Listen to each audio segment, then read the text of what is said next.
नमस्ते. तर या ठिकाणी आपण केळीमध्ये सुरुवातीला लागवड केल्यानंतरनं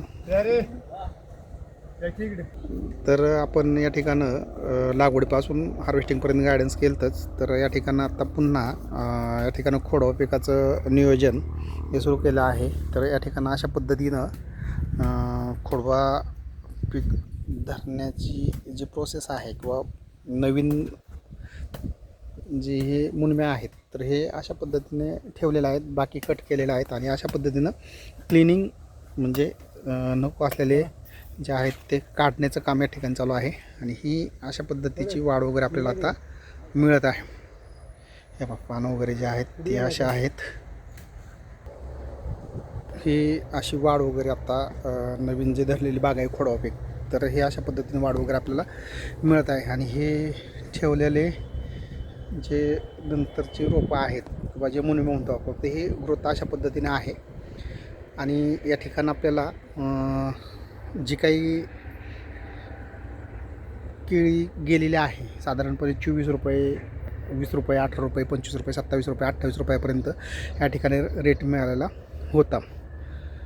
आणि ॲव्हरेजली या ठिकाणं एक 38 टनापर्यंत ॲव्हरेजली प्रोडक्शन आपल्याला मिळालं होतं. आणि आत्ता ह्या खोडब्याचं व्यवस्थापन आपण या ठिकाणं करत आहोत. आणि ही जी क्वालिटी होती बागेमध्ये काही ठिकाणं हे गड ठेवलेले आहेत पा, तर ही अशी क्वालिटी आपली होती पहिली गाडांची. आणि ही फाण्यांची संख्या अशी आपली होती त्यामध्ये 1 2 3 4 5 6 7 7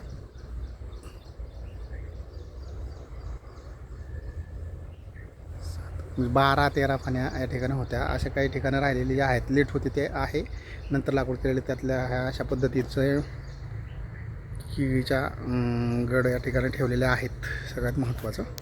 आणि ही जी आत्ता सेकंड जे खोडवा पिकाचं व्यवस्थापन आहे यासाठी सुद्धा आपण या ठिकाणी मार्गदर्शन करत आहोत.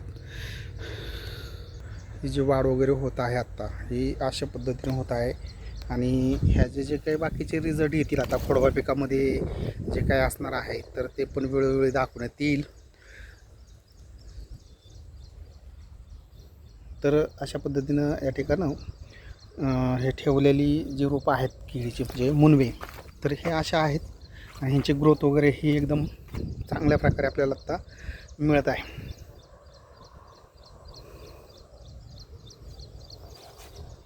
म्हणजे स्टार्ट टू एंड बऱ्याचशा लाईनी वगैरे दाखवलेल्या आहेत. म्हणजे अशा पद्धतीने या ठिकाणी आपण खोडवा पिकाचं व्यवस्थापन किंवा खोडवा पिकाचं पीक उत्पादन घेताना अशा पद्धतीचं नियोजन या ठिकाणी ठेवलेलं आहे. धन्यवाद शेतकरी मित्रांनो.